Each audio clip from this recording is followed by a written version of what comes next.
Hello, Jamie from Inky&Scrappy, sharing with you today my Craft Roulette challenge number 201, a sweet easel card.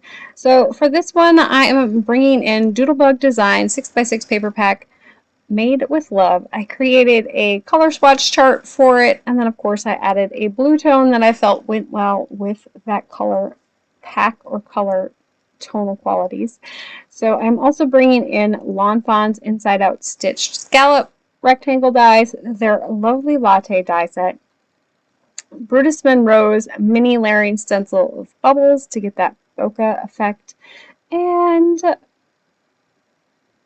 I end up bringing in the spoon from this Inside Out Stitched mug. I don't know if it's Inside Out Stitched mug or the frame from Lawn Fawn as well. And then, of course, some donuts that I've already had colored in my stash. That's my goal this year, to use up some of those colored images.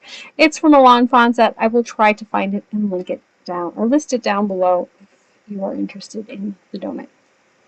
So to start with this one, I'm going in and coloring. This is some super heavyweight cardstock. I want to say it's 120 pound weight accent opaque cover, and so it's not necessarily ink blending, or I shouldn't say ink blending, alcohol ink blending cardstock. So if you have struggle with getting it to blend well, go over it a second time and you'll get a better blend. And that is really with anything. If it's not blending the greatest, go over it a second time, and because it's already wet and saturated, you should be able to get a better blend. So my colors will be listed on my blog post, or that color swatch chart will be on my blog at the end of the day today, hopefully. So I'm just finishing coloring all the things, popping those out, setting them off to the side. Please tell me I am not the only one who works in a 6x6 inch square on my nice big glass media mat, which is the big one, like 24 by 18 or something like that. Yeah, I give myself 6 inches of space. Probably because I didn't clean up from my live on Saturday yet. Today, I promise. Maybe. Possibly. So I'm going to cut off that bottom piece there. I'm just using a piece of wood grain cardstock from my stash. Now, to make this one an easel card, I didn't want my whole top to pop up here. I just want kind of a part of the front of my card to pop up. So I am going to glue on my whole rectangle base here first, and then I am going to come in with my scoreboard after I find my spoons and color them. I forgot them. Don't ask. It's been a day. So I'm coming in with the lighter two tones in my blues here. I did not bring in all three. I kind of wanted to keep it a little bit lighter just because I was going for quiet colors, because that was, you know, the parameter. To me, quiet colors are really actually darker colors, but Kate told me I should use pastels because pastels are quiet colors. I think quiet of like the sunrise in the morning is probably my quietest time. If I get to catch it, it's usually the quietest moment in my day. But, you know, which means dark blues, bright, bold pinks and reds and purples and blues. So, I, you know, went with more pastel-y colors, but I did have a bright pink in there just because, yeah, it is what it is, right? So, there we go. So I am going to piece together my die cut piece here. I can't say that I'm like I like coloring images, but I like coloring die cut pieces and then gluing them together. It reminds me of jigsaw puzzles, but not really, because I get frustrated with jigsaw puzzles. They take a long time. These don't take very long. Just pop in, pop out. Unless, of course, your die cutting plates are a little loved and it didn't cut in that particular spot when you ran that die through, which is hilarious because the other piece cut absolutely fine in one pass on the same sheet of paper on the same plates. Yeah, it is what it is. So I just brought in my scissors to kind of help finish that cut. I think it was just that it was a little bit off and I didn't want it to rip, so therefore just bringing in the scissors and kind of scoring that a little bit, and then cutting off any burrs that might be hanging on there because, you know, yeah, it was just that one, I think it was that one corner that was like, must have lost pressure. It is what it is. So I am going to assemble my little topping here and then add that onto the top of my mug. I went with some extra heavyweight cardstock because I did want this to be standing up and off of the card, and so that's kind of why I went with that super heavy cardstock. Now I can use that other little mouth from the other, you know, because I just used the outside outline of that one, and so I could use that one and color it simply. I like it. And of course, if I can use a googly eye, I'm going to use a googly eye. Yeah. So I did bring in the googly eyes, and I opted for the bigger of the two googly eyes. I love me a good old googly eye. It just adds a little something, something.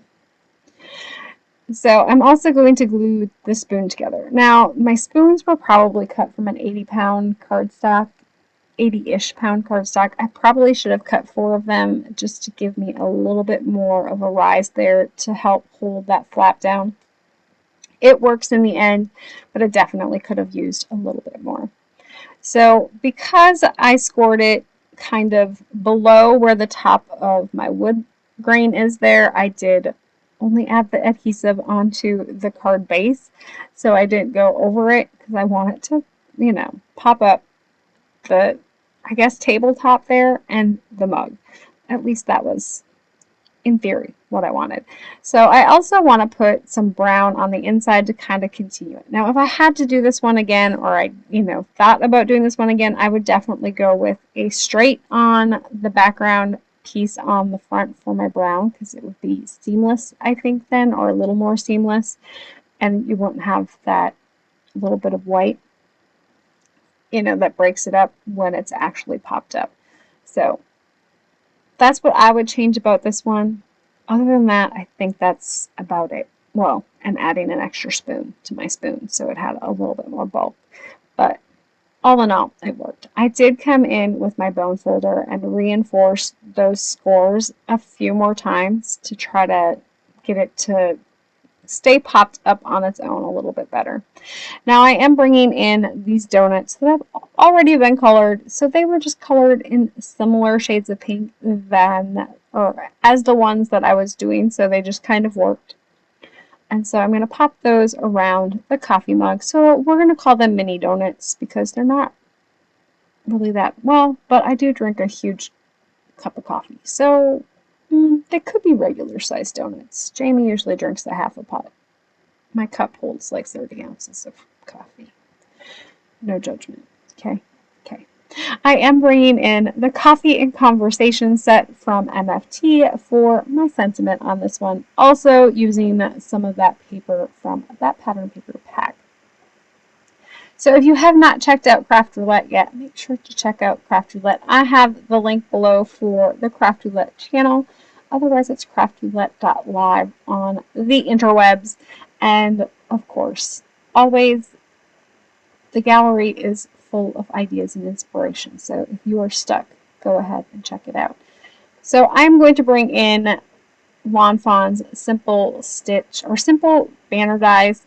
These ones are just flag banners. Now, to do a custom length one, because I don't need it to be that long, I'm just going to figure out how much extra I want on the one side. I'm going to run that through the die cut machine, and then I'm going to line it up on the other side and add that one, you know, cut it out again just so it catches the little flag there on the end. And then, of course, I have my custom sized die cut banner. Now, for the rest of my sentiment on this one, for the inside, I'm bringing in Tailored Expressions. I think it's the Don't Worry, Be Happy simple strips, like mini strips, so it's just a smaller one than the big one, so it stamps them all at once, and then they cut all at once. So I'm using the little asymmetrical ones, and I didn't even stamp all of them. I just stamped enough to fit on my cardstock. That was my pattern paper that was left from when I did the background. So I kind of knew which ones I wanted, and so therefore I did a few of them. Now I'm bringing in some clay coffee bean bits from, I picked these up on Etsy, so if you're looking for them, that's where I got them. I just searched coffee bean clay bits. I think I bought coffee bean clay bits and a couple of other things. They were not too expensive. I think I got 300 of them and some other things for under $10 with shipping. So it was, you know, I want to say I got some little paw prints. I don't know. They had a lot of options. There's a lot of options out there. Anyways, but I needed coffee beans for some shaker bits. Anyway, so I added those onto my card base there. And then to finish it up, so let's hit those Craft Roulette parameters. So I have an easel card with some quiet colors, those soft pastels, the sweets in the donuts, and of course, probably my sugared coffee, and that bokeh effect on the mug. I hope you go check out Craft Roulette. It is a lot of fun. Keep getting inky. Bye!